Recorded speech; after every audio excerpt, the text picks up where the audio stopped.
अस्सलाम वालेकुम। कैसे हैं भाई, ठीक हैं आप लोग? अच्छा भाई चलें आज की क्लास का हम आगाज़ करते हैं। अच्छा, लास्ट क्लास में हमने क्या पढ़ा था? हमने MS एक्सेल का हमने आगाज़ किया था, ऐसे ही है। तो भाई आज की क्लास में हम क्या करेंगे, मज़ीद आगे प्रोसीड करेंगे। तो एक्सेल को ओपन करने के लिए क्या करते हैं हम? रन कमांड में क्या लिखते हैं? एक्सेल, EXCEL लिख के हम इंटर करते हैं तो हमारे पास एक्सेल ओपन हो जाता है। ठीक है, अब देखें इसमें हमने क्या क्या कवर किया था। इसमें हमने बहुत सारी चीज़ें कवर की थी, जैसे हमने इसका पूरा इंटरफेस देखा था। ठीक है, इंटरफेस में किस चीज़ को क्या कहते हैं, किस चीज़ का नाम क्या है, क्या चीज़ किस लिए इस्तेमाल की जाती है, बड़ा डिटेल में हम इसको देख चुके थे। आज हम आगे प्रोसीड करते हैं। देखें तो आगे बढ़ते हैं। अब देखें यहाँ पर हमारे पास ये जो आपको टेब्स नज़र आ रहे हैं, ठीक है, जैसे होम टेब है, इंसर्ट टेब है, पेज लेआउट है। इसके अंदर जो क्लिप बोर्ड है, फॉन्ट है, अलाइनमेंट है, ये क्या है? ये सारे ग्रुप कहलाते हैं, ऐसे ही है। अब ग्रुप भी आ गए। अब ग्रुप के कॉर्नर पे आप देखें छोटा सा एरो बना हुआ नजर आ रहा है आपको। ये जो छोटा एरो होता है इसका मतलब क्या होता है? ये मोर ऑप्शंस को ओपन करता है। जैसे ये फॉन्ट ग्रुप है ना, इस फॉन्ट ग्रुप की सारी सेटिंग्स को अगर आपने एक ही सेक्शन में ओपन करके देखना है तो इस एरो पे आपने क्लिक करना है। तो देखिए सारी की सारी सेटिंग क्या हो जाएगी, एक ही बॉक्स में आपके पास आ जाएगी। इसी तरह से आपने देखना है अलाइनमेंट ग्रुप की सारी सेटिंग देखनी है, आप इस एरो पे क्लिक करेंगे तो सारी की सारी सेटिंग्स आपके सामने ओपन होके आ जाएंगी। सही है, तो ये छोटा बॉक्स क्या करता है, उस ग्रुप की तमाम तरह सेटिंग्स को आपको ओपन करके दे देता है। समझ आ गई? मोर ऑप्शंस होते हैं यहाँ पर। अच्छा, उसके बाद हमारे पास देखें ये फाइल बटन आ रहा है। इस फाइल बटन को हम क्या कहते हैं, इस पर जैसे ही हम क्लिक करते हैं तो हम कहाँ पहुंच जाते हैं? हम बैक स्टेज व्यू में पहुंच जाते हैं। ठीक है, तो बैक स्टेज व्यू को हम देखते हैं स्टेप बाय स्टेप सारी चीजों को। अब देखें यहाँ पर बैक स्टेज व्यू में पहली जो कमांड आ रही है वो क्या आ रही है? न्यू कमांड आ रही है। ठीक है, अच्छा न्यू कमांड का क्या काम होता है? हाँ, नई फाइल अगर आपने क्या करनी है, ओपन करनी है। मिसाल के तौर पर मैं इस वर्कबुक पे काम कर चुका हूं, मुझे एक नई वर्कबुक ओपन करनी है तो मैं न्यू पे क्लिक करूंगा और यहाँ पे देखें मेरे पास ऑप्शन आ रहे हैं। यहां से मैं कोई टेम्पलेट भी ले सकता हूं और यहां से मैं एम्प्टी ब्लैंक वर्कबुक भी ले सकता हूं। ब्लैंक पे क्लिक करता हूं, जैसे मेरे पास देखें मेरे पास यहाँ पर बुक 2 लिखा हुआ आ रहा है। इसका मतलब ये नई वर्कबुक है। पहले वाली क्या थी? बुक 1 थी, ये क्या है? बुक 2 है। समझ आ गई बात? अच्छा, फिर आगे चलते हैं। हमारे पास सेकंड जो ऑप्शन है वो आ रहा है ओपन का। ओपन का ऑप्शन कहां यूज होता है? भाई कॉपी लेकर आए हुए ना आप लोग सारे? ठीक है, मैं चेक करता हूं। अच्छा, ओपन का, ठीक है बिल्कुल, आपने ओपन का इस्तेमाल हम उस वक्त करते हैं जब हमारे पास एक्सेल की कोई फाइल हमारे कंप्यूटर में बनी हुई होती है। किसी भी एक्सेल की बनी हुई फाइल को अगर आपने क्या करना है, ओपन करना है, तो आप ओपन कमांड का इस्तेमाल करके ओपन कर सकते हैं। कैसे कर सकते हैं? देखें, आपने ओपन पे क्लिक करना है। यहां पर आपके पास अगर रिसेंटली आपने ऑन की हुई उस फाइल पे काम किया तो यहां पर आ रही होगी। अगर आपके डिफरेंट लोकेशन पे आपकी वो फाइल मौजूद है तो यहां पे आपने ब्राउज पे जाना है और यहां से आपने क्या करना है, आप यहां से दिस पीसी में जाके जहां पर आपने फाइल रखी है उस फाइल को आप ओपन करके उस पर आपने क्लिक करना है। जैसे ही ओपन करोगे तो वो फाइल आपकी क्या हो जाएगी? ओपन हो जाएगी। ठीक है, समझ आ रही है? तो इस तरह से आप पहले से बनी हुई फाइल को एक्सेल में ओपन कर सकते हैं। अच्छा, फिर फाइल में जाते हैं तो हमारे पास अगला ऑप्शन आ रहा है इन्फो का। ये बड़ा इंपॉर्टेंट ऑप्शन है। इन्फो में आपको क्या मिलता है? समटाइम यहां पर देखें आपके पास जब आपकी फाइल पुराने वर्जन की होती है तो आपकी जो फाइल होती है वो कंपैटिबिलिटी मोड में ओपन हुई हुई होती है। तो यहां पे इन्फो में आने के बाद आप क्या करते हो, उसको क्या करते हो? कंपैटिबिलिटी मोड को ऑफ भी करते हो। समझ में आ रही है? यानी कि करंट फाइल फॉर्मेट में लेके जाते हो। एक बात तो ये। दूसरी बात क्या है कि इसमें एक और मजेदार सा ऑप्शन है, वो क्या हमारे पास? मैनेज वर्कबुक का। मैनेज वर्कबुक में क्या होता है? देखो, रिकवर अनसेव वर्कबुक। अब फॉर एग्जांपल आप काम कर रहे हो, काम करते करते अचानक आपकी लाइट चली गई, तो वो जो लाइट चली गई आपने कुछ डेटा आपने सेव नहीं किया था। ठीक है, या समटाइम ऐसा होता है कि अचानक लाइट चली गई तो आप वो फाइल सेव नहीं कर सके, वो फाइल आपकी करप्ट हो गई। अब आप ओपन कर रहे हो तो आपका डेटा लिखा हुआ नहीं आ रहा, कोई चाइनीज लैंग्वेज लिखी हुई आ रही। इसका मतलब क्या है? वो फाइल आपकी करप्ट हो चुकी है। तो उसको ठीक करने के लिए आपने क्या करना है, उस फाइल को ओपन करना है, उसके इन्फो वाले सेक्शन में आना है और यहां से रिकवर पे आपने क्लिक करना है। जैसे रिकवर पे क्लिक करोगे तो आपकी फाइल को रिकवर करेगा। अगर मिसाल के तौर पे रिकवर नहीं भी कर रहा तो आपको बोलेगा कि भाई जो जिस फाइल को रिकवर करना है उसको सिलेक्ट करो। आप जाएंगे जहां पर आपकी फाइल मौजूद है, आपने उसको सिलेक्ट करना है। सिलेक्ट करने के बाद ओपन करेंगे तो वो आपकी फाइल को रिकवर करना क्या कर देगा, स्टार्ट कर देगा।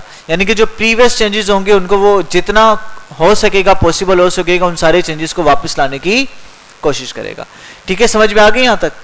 अच्छा, उसके बाद देखिए हमारा जो अगला ऑप्शन है वो है हमारे पास सेव का। सेव ऑप्शन कहां इस्तेमाल आता है, कोई बताएगा?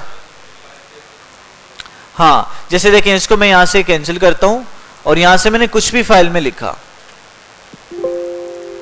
कुछ भी यहां पर मैं टाइप करता हूं और कुछ भी टाइप करने के बाद, ठीक है, मैं यहां से फाइल में जाता हूं, इसको सेव करता हूं। अब देखें जैसे मैं इसको सेव कर रहा हूं तो मेरे से क्या पूछ रहा है, लोकेशन पूछ रहा है।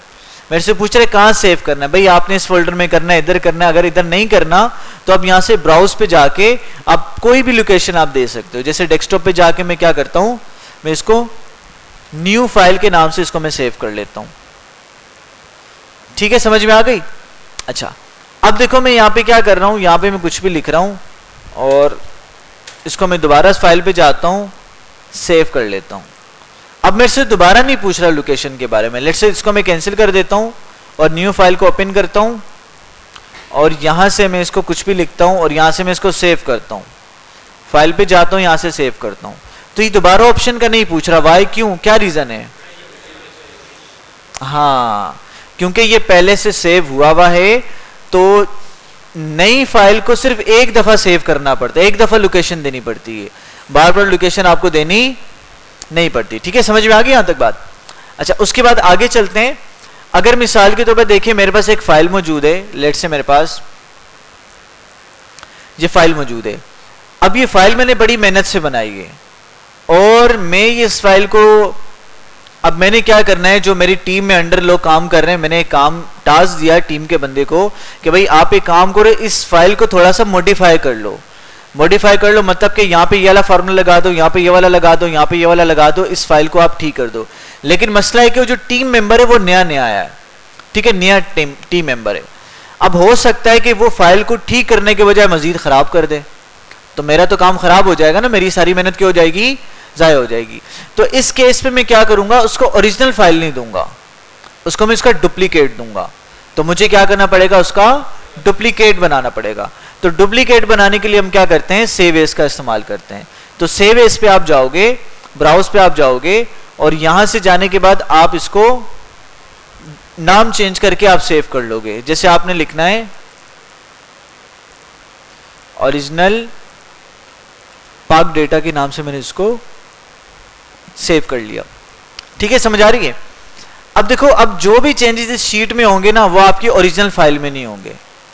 समझ आ रही? आपने उसको ओपन करके दे दिया, आपने कहा भाई इसको सेट कर लो।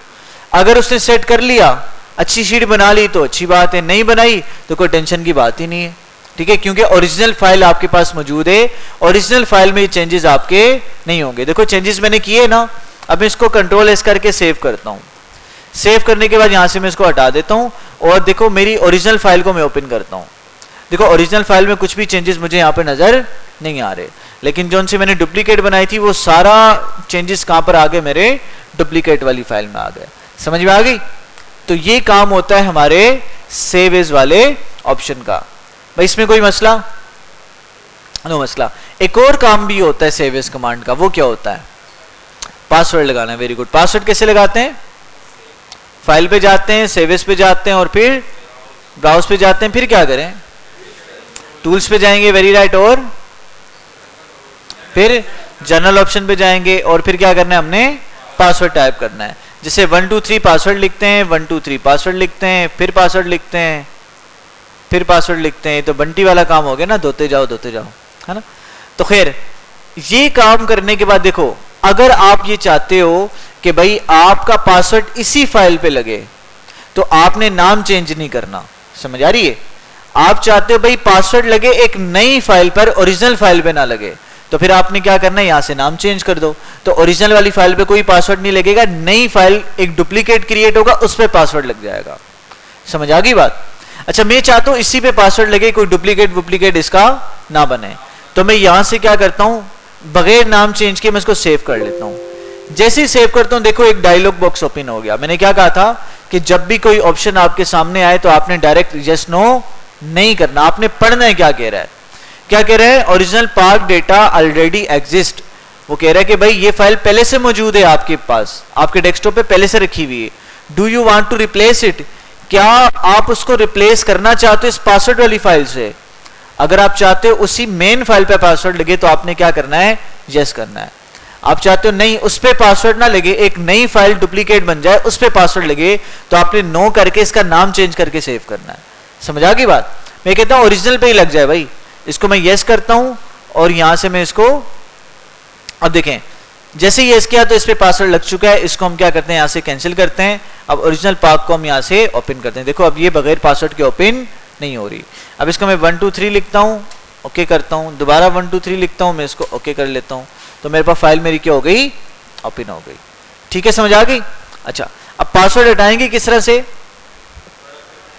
वही तरीका है, दोबारा सेव पे जाएंगे, ब्राउज पे जाएंगे और टूल्स पे जाएंगे और हम यहां से जनरल ऑप्शन जाकर यहां से हम पासवर्ड को खत्म कर देंगे और ओके करके हम इसको सेव लाजमी करना है। दोबारा पूछ रहे हैं कि भाई आप रिप्लेस करना चाहते हो, हम भी रिप्लेस करना चाहते हैं। ठीक है, अब इसको हम कैंसिल करते हैं, इसको ओपन करते हैं। देखें अब बगैर पासवर्ड के ये क्या हो रहा है, ओपन हो रहा है। भाई कोई मसला यहां तक क्लियर हो गया?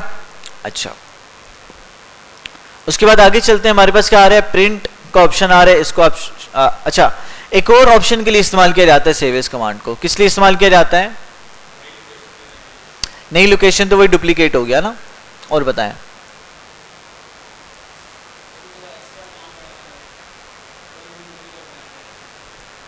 वो तो हो गया ना, डुप्लीकेट हो गया। हाँ नहीं, वन ड्राइव में भी नहीं। हाँ वेरी राइट। अगर आप अपनी फाइल को किसी और फॉर्मेट में सेव करना चाह रहे हो, जैसे पीडीएफ हो गया, या आप इस फाइल को आपने 2019 का आपके पास कंप्यूटर मौजूद है, वर्जन मौजूद है, आप इसी फाइल को पुराने वर्जन में इस्तेमाल करना चाह रहे हो, 2003 के एमएस ऑफिस में, 2006 के एमएस ऑफिस में आप करना चाह रहे हो, तो आप इस फाइल को पुराने वर्जन में भी क्या कर सकते हो, सेव कर सकते हो। कैसे करना है, देखो सेव एज टाइप पे आप आओगे, यहां पे देखो मुख्तलिफ ऑप्शंस आ रहे हैं। ठीक है, तो आप जिस भी फॉर्मेट में करना चाहते हो, एक्सेल 97 2003 की टेम्पलेट में करना चाह रहे हो, ठीक है, CSV की फाइल फॉर्मेट में करना चाह रहे हो, PDF में करना चाह रहे हो, समझ आ रही कि नहीं आ रही? तो जिस फॉर्मेट चेंज करना चाहते हो तो आपने क्या करना है, आप यहां से सेव एज कमांड का इस्तेमाल करके कर सकते हो। ठीक है, आगे प्रिंट को छोड़ दें, शेयर को छोड़ दें, लोगों के साथ आपने शेयर करनी, ईमेल देना पड़ता है आपको।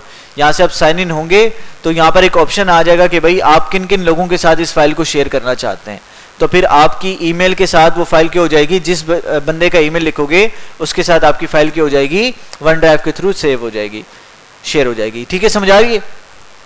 अच्छा आगे चलते हैं, एक्सपोर्ट का ऑप्शन आ गया।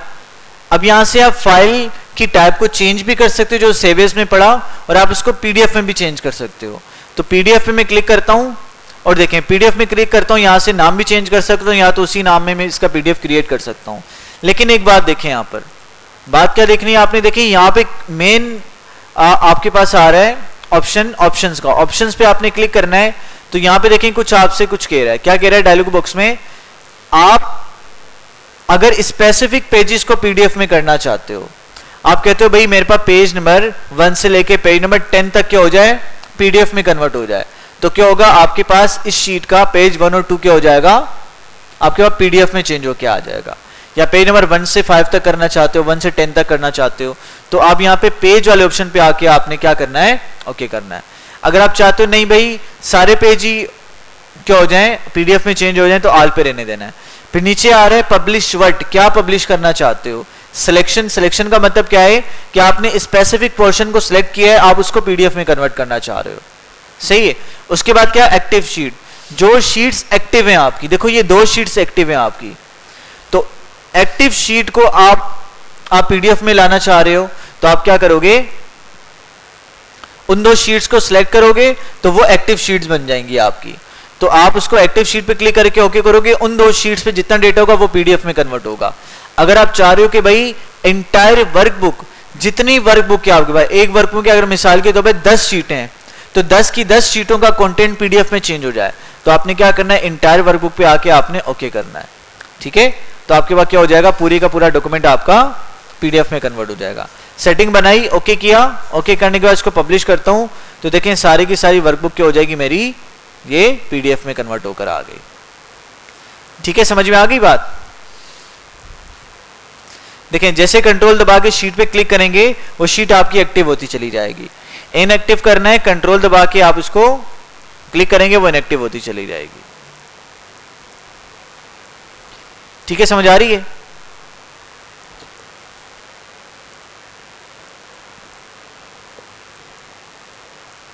अच्छा जी, आगे चलते हैं। भाई समझ आ गई ना। अच्छा, उसके बाद एक लास्ट ऑप्शन देख लें, यहां पर एक ऑप्शन आ रहा है क्लोज का, मतलब तो क्लोज हो जाएगा। और यहां पे हम जाते हैं ऑप्शंस पर। अब देखें ऑप्शंस पे जाने के बाद आपने सेव पे जाना है। सेव में जाने के बाद देखें यहां पे डिफॉल्ट लोकेशन का ऑप्शन दे रहा है। अब जैसे यहां पर मैं क्या करता हूं, इसको फाइल पे जाता हूं, जैसे नई फाइल कोई मैंने बनाई, नई फाइल को लेके काम करते हैं।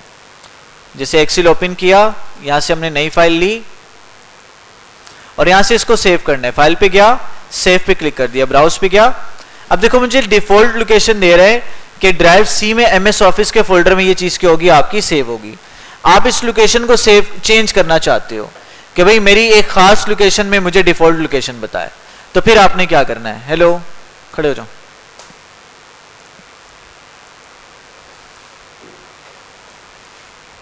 देखो बाहर कौन कौन बैठा हुआ है, जाओ। अच्छा, तो भाई समझ में आ गई बात। क्या कहा मैंने,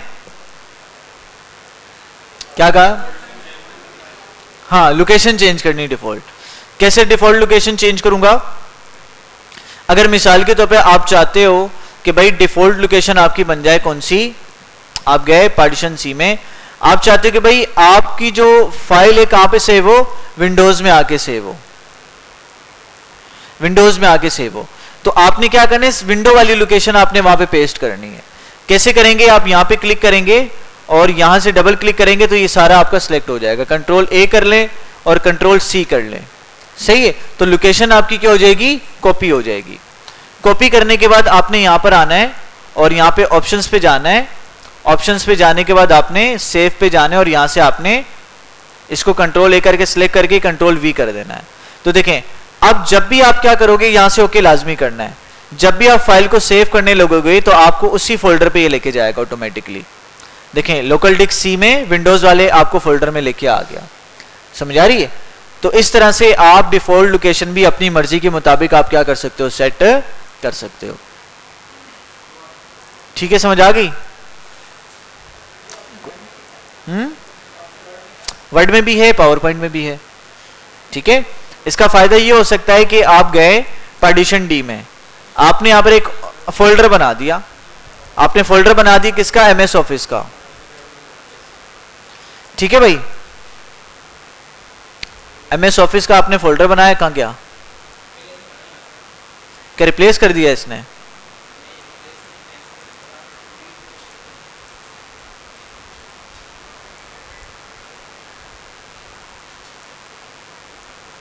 यहां पे बना हुआ है।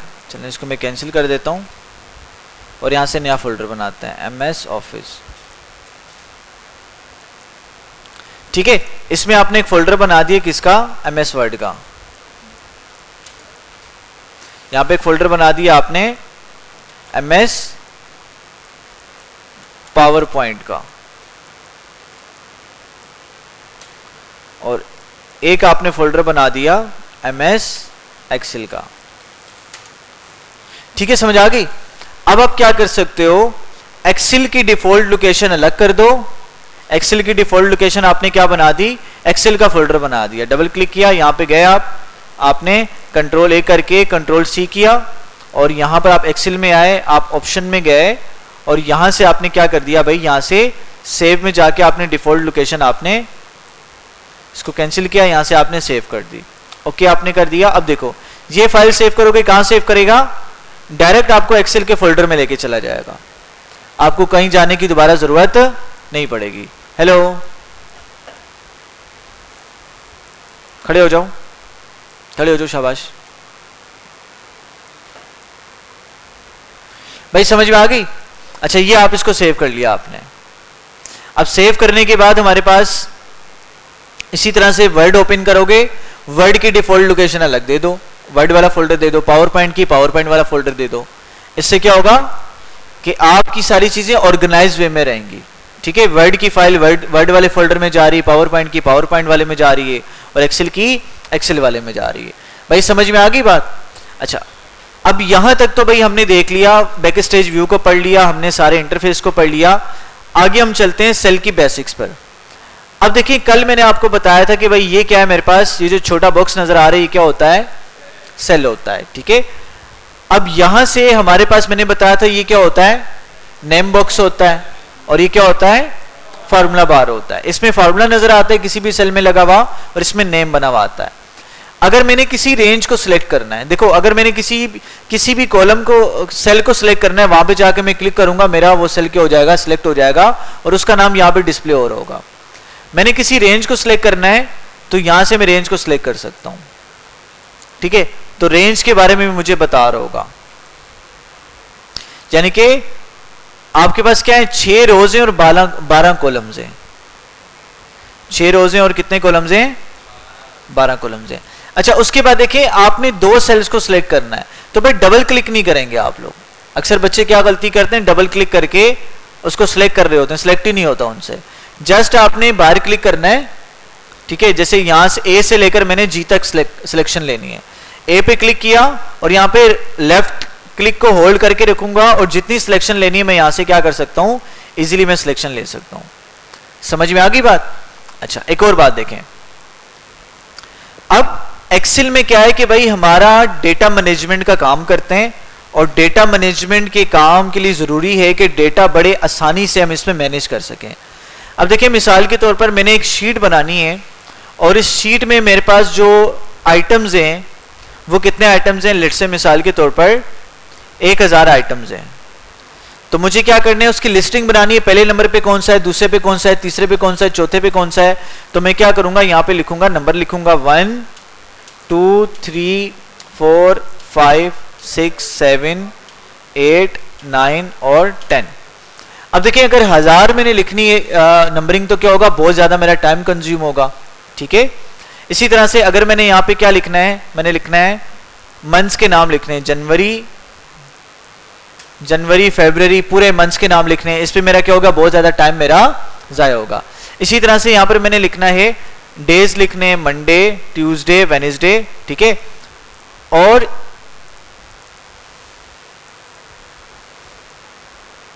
ठीक है समझ में आ रही है।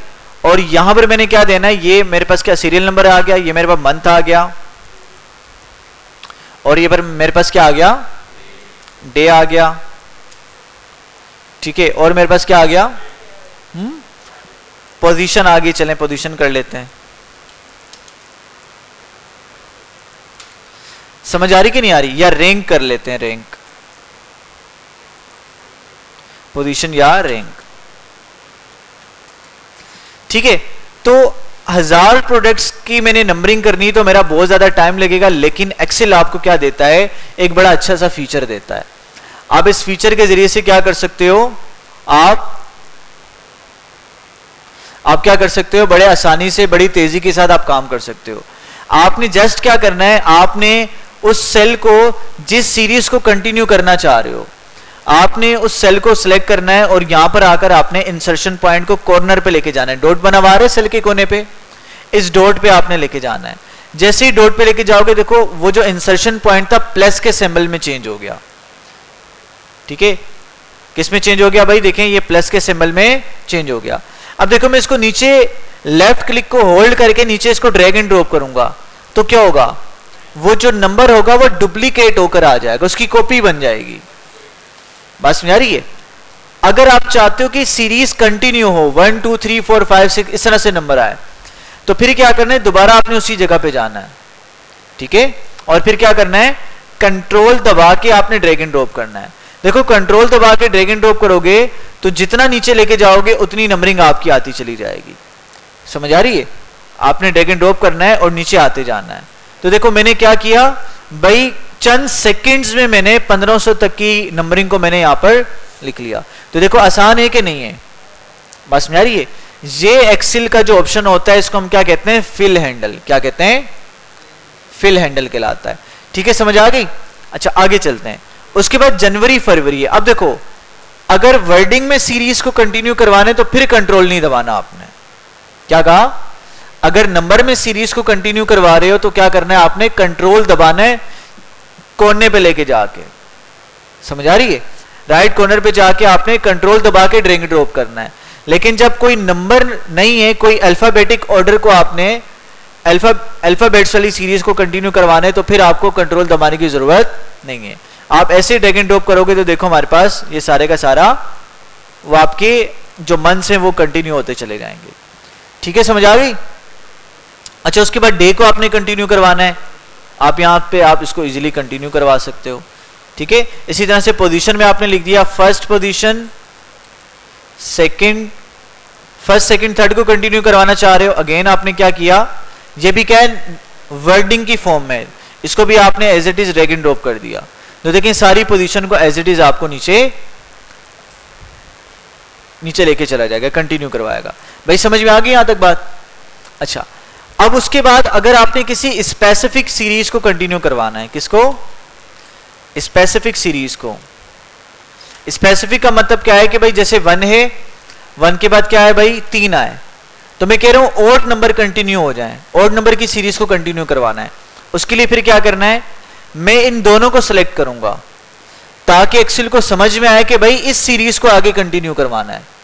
ठीक है, जब ग्रुप में सीरीज को आप कंटिन्यू करवाओगे, स्पेसिफिक सीरीज को करवाओगे या रेंज की फॉर्म में करवाओगे तो फिर क्या करना है?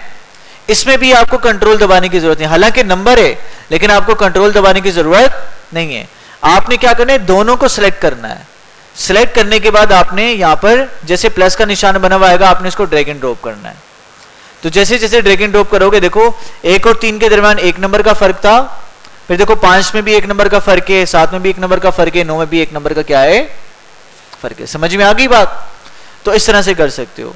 जैसे यहां पे इवन नंबर को करवाना है, जैसे भाई पहले आ जाए 4 फिर आ जाए 10। अब 4 और 10 के दरमियान कितना फर्क है? कितने नंबरों का फर्क है?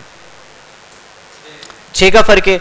तो आप चाह रहे हो हर नंबर जो नया नंबर हो 6 नंबर का फर्क हो, तो दोनों को सिलेक्ट करो और नीचे लेके जाते जाओ। अब देखो हर नंबर के दरमियान कितने नंबर का फर्क आ रहा है? 6 नंबर का फर्क आ रहा है। इसमें कंट्रोल नहीं दबाना।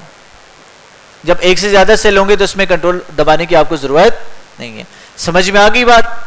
चलें आगे। अच्छा उसके बाद देखें हमारे पास एक और बात देख लें। जैसे मैं इसको यहां से हटा देता हूं,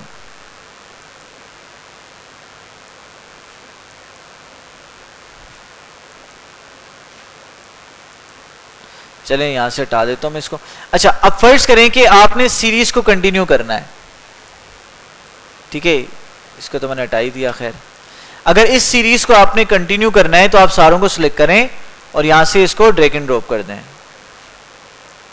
तो देखें अब बजाय आपका जो टाइम लग रहा था एक एक को ड्रैग एंड ड्रॉप करने से, आप क्या कर सकते हो? सारों को एक साथ ड्रैग एंड ड्रॉप करवा सकते हो। समझ में आ रही है?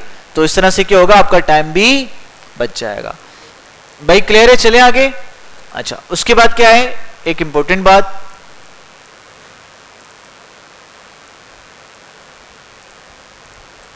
अच्छा फर्ज करें कि भाई आपने क्या करना है, आपने यहां तक क्या करना है? डेटा पुट करना है। इन दोनों को मैं हटा देता हूं, रीड कर देता हूं।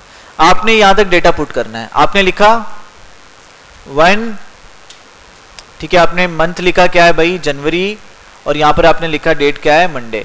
अच्छा जरूरी नहीं है कि आप क्या करें? पूरा जनवरी लिखें। शॉर्ट फॉर्म लिखेंगे तो आपकी शॉर्ट फॉर्म आगे कंटिन्यू होगी, शॉर्ट फॉर्म कंटिन्यू करेगा। लॉन्ग फॉर्म लिखेंगे तो लॉन्ग फॉर्म को कंटिन्यू करेगा। ठीक है, अच्छा अब देखें ये आपने लिखा, यहां पर आपने डे लिख दिया क्या है? मंडे। ठीक है, देखिए अगले सेल में जाने के लिए क्या करना है? आपने टेप का बटन दबाना है। किसका बटन दबाना है? टेप का। अब देखो टेप का बटन मैंने दबाया लेकिन ये कहां चला गया? खाली सेल में चला गया।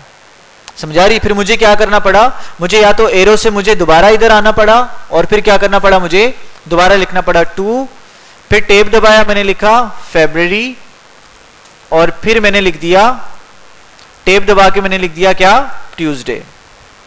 फिर टेप दबाया तो क्या हो रहा है, दोबारा अगले सेल में जा रहा है।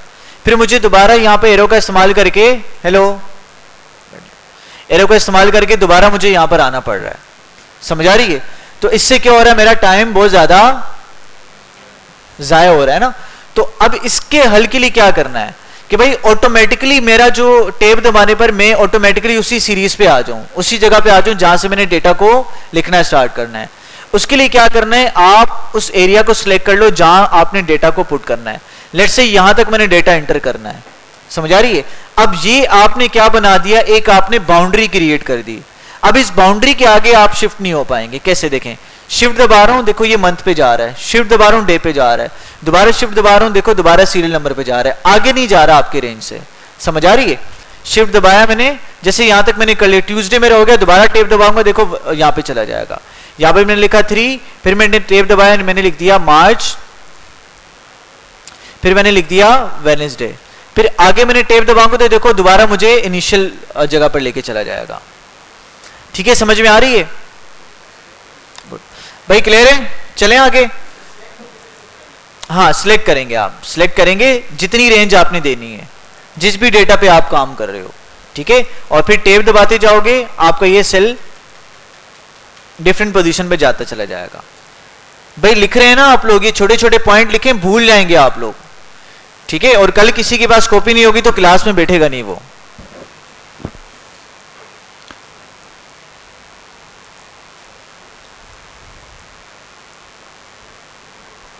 ठीक है, चलें आगे। अच्छा चलें, अब एक काम करते हैं, बाकी हम कल पढ़ते हैं। अभी मैं आपको एक्सेस दे रहा हूं, आप इसकी प्रैक्टिस कर लें जल्दी से। ठीक है, और अब देखें, अब भाई देखें, हम जो एक्सेल को भाई देखेंगे, हम पढ़ेंगे एक्सेल को, हमने दो तरह से पढ़ना है। एक हमने पढ़ना है, एक तो हम जो हमारा आपके लिए बिगनर लेवल का एक्सेल है उसको पढ़ेंगे हम, और फिर हम बाकी पढ़ेंगे एडवांस एक्सेल। एडवांस एक्सेल का अलग कोर्स है, उसको हम अलग से डिस्कस करेंगे। ठीक है, लेकिन देखें जो हमने एमएस वर्ड पढ़ा, एमएस पावर पॉइंट पढ़ा, उसमें हमने जीसीएफ ग्लोबल को फॉलो नहीं किया, क्योंकि हमने उसको एडवांस लेवल में पढ़ा है। जीसीएफ ग्लोबल में क्या है, थोड़ा सा बिगनर लेवल की आपके पास चीजें हैं, मतलब कि बहुत सारी चीजों को उन्होंने क्या किया हुआ है, नेग्लेक्ट किया हुआ है। ठीक है, तो हमने वर्ड और पावर पॉइंट के सारे ऑप्शंस पढ़े। अब जाहिर सी बात है, एक्सेल के हम सारे ऑप्शंस को हम देख नहीं सकते, क्योंकि एक्सेल में बहुत एडवांस ऑप्शंस भी मौजूद हैं। बस में आ रही है, जो कि आप कह लें कि जब हाई लेवल की अकाउंटिंग करनी होती वहां पर हम इस्तेमाल करते हैं उनको। ठीक है, तो हम क्या करेंगे, बिगनर लेवल में हम एक्सेल को फॉलो करेंगे, जीसीएफ ग्लोबल को, और फिर जो एडवांस एक्सेल होगा उसमें हम क्या करेंगे, वो अलग कोर्स होगा, उसको अलग से फॉलो करेंगे, और मैं आपको बाद में बताऊंगा। ठीक है, समझ आ गई? तो अभी क्या करना है, हमने पहला असाइनमेंट कर लिया, दूसरा असाइनमेंट आपने नहीं करना, वन टाइप के बारे में आपको पता ही है।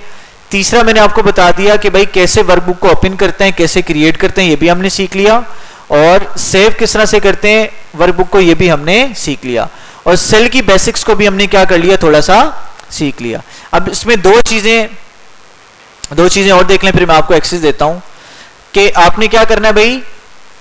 मिसाल के तौर पर इस सेल को डिलीट करना है। अब डिलीट करने के दो तरीके हैं। आप क्या करें, होम में ही आए, देखें यहां पर आपको डिलीट का ऑप्शन बना हुआ आ रहा है। अब डिलीट पे आप आते हैं, डिलीट सेल करते हैं, वो सेल आपका क्या हो जाएगा, डिलीट हो जाएगा। ठीक है, दोबारा देखें, डिलीट पे मैं गया और यहां से डिलीट सेल के ऑप्शन पे क्लिक किया। अब आपसे पूछ रहा है भाई ये सेल डिलीट तो हो जाएगा, लेकिन जो बाकी बचे हुए सेल हैं उनके साथ क्या करना है। भाई अगर 1 वाले सेल को डिलीट कर दूंगा तो जाहिर सी बात है बाकी सेल्स अपनी जगह पर तो आएंगे ना। एक ब्लॉक आपने हटा दिया, उसकी जगह पे बाकी चीजें तो नीचे आएंगी ना। अच्छा, अब शिफ्ट सेल लेफ्ट, यानी कि जो बाकी बचे हुए सेल्स हैं उनको कहां पे शिफ्ट कर दो, लेफ्ट की तरफ शिफ्ट कर दो। अगर आप उनको लेफ्ट की तरफ शिफ्ट करवाना चाहते हैं तो आप क्या करें, लेफ्ट कर दें। अगर आप अप शिफ्ट करवाना चाहते हैं आप अप कर दें। ठीक है, अगर आप यहां से इंटायर पूरी रो को डिलीट करना चाहते हैं, इंटायर रो पे आके क्लिक करना है। पूरे कॉलम को डिलीट करना चाहते हैं, इंटायर कॉलम पे क्लिक करके ओके कर देंगे। तो मैं कहता हूं भाई आप लेफ्ट कर दो, जो सेल बच जाएंगे इनको क्या कर दो, लेफ्ट कर दो। ओके किया तो देखो बाकी सारा जो कंटेंट था कहां पर आ गया, लेफ्ट साइड पर आ गया। भाई समझ में आ गई बात? अच्छा, अगर आपने सिर्फ इस कंटेंट को डिलीट करना है, किसको डिलीट करना है भाई? कंटेंट को डिलीट करना है, तो यहां पर देखो एडिटिंग में एक ऑप्शन आ रहा है, एडिटिंग में एक ऑप्शन आ रहा है क्लियर का, क्लियर कंटेंट पे आपने जाना है। जैसे क्लियर कंटेंट पे जाओगे, अब जो लिखा हुआ होगा वो डिलीट हो जाएगा, लेकिन आपका सेल आगे पीछे कहीं शिफ्ट नहीं होगा। एक तरीका तो ये कंटेंट को डिलीट करने का, दूसरा क्या, आप सिलेक्ट करो और यहां से बैक स्पेस दबा दो, एक तरीका तो ये है। दूसरा तरीका क्या है, इसको सिलेक्ट करो और कीबोर्ड से डिलीट का बटन दबा दो, तब भी क्या हो जाएगा? डिलीट हो जाएगा। अगर किसी सेल पे आपने काम करना है, उसको आप डबल क्लिक करो, डबल क्लिक करोगे तो आप उसको एडिट कर सकते हो, समझ आ रही है? डबल क्लिक नहीं करके आप एडिट करोगे तो क्या होगा? वो कंटेंट आपका रिप्लेस हो जाएगा, बात समझ आ रही है? अच्छा, गलती से आपका रिप्लेस हो गया और आप चाहते हो कि भाई मेरा वही कंटेंट वापस आ जाए, तो अगर आप एंटर कर दोगे तो वो कंटेंट वापस नहीं आएगा, फिर कंट्रोल Z दबाना पड़ेगा आपको। लेकिन स्किप का बटन दबाओगे तो क्या होगा? वो ही कंटेंट आपका वापस आ जाएगा, वो चेंजेस आपके अप्लाई नहीं होंगी। ठीक है भाई, तो ये चीजें अभी आप लोगों को मैं एक्टिव कर रहा हूं। असाइनमेंट नंबर 1 कर लिया था, 3, 4 और 5 में एक्टिव कर रहा हूं। ठीक है, बाकी देखें, इसको सेल को कॉपी और पेस्ट करना तो आता है ना, इसमें तो मसला नहीं होगा। जैसे देखें, इस सेल को मैंने कॉपी करना है, कंट्रोल C से मैंने कॉपी किया और जहां पर लेके जाकर पेस्ट करना चाहूं लेके इसको मैं पेस्ट कर सकता हूं। ठीक है, समझ आ रही है? जितनी दफा पेस्ट करूंगा उतनी दफा मेरा ये पेस्ट हो जाएगा। अच्छा, मैंने मूव करना है इसको, क्या करूंगा? कंट्रोल X करूंगा और यहां से जहां पर भी लेके जाके पेस्ट करूंगा तो देखें क्या हो जाएगा, मेरा मूव हो जाएगा।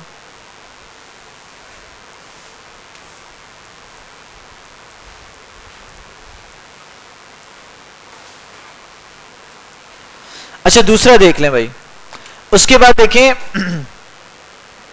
अगर आपने क्या करना है, इसको कॉपी किया, कंट्रोल C किया और इसको आप ड्रैग एंड ड्रॉप के थ्रू इसको कहीं लेके जाना चाह रहे हैं।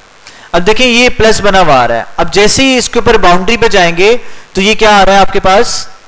ये 4 एरो बने हुए आ रहे हैं। जब 4 एरो बने हुए आ रहे हैं तो आप इसको कहीं पे भी लेके जा सकते हैं, मूव करवा सकते हैं। सिलेक्ट किया आपने और इसको कहीं मूव करवाना है, ये एरो बने हुए आ रहे हैं, यहां से जब एरो बने हुए आए तो आप इसको लेफ्ट क्लिक होल्ड करके जहां पर भी आप लेके जाएंगे वहां पर ही आपका ये क्या हो जाएगा? ये सारा कंटेंट आपका मूव हो जाएगा।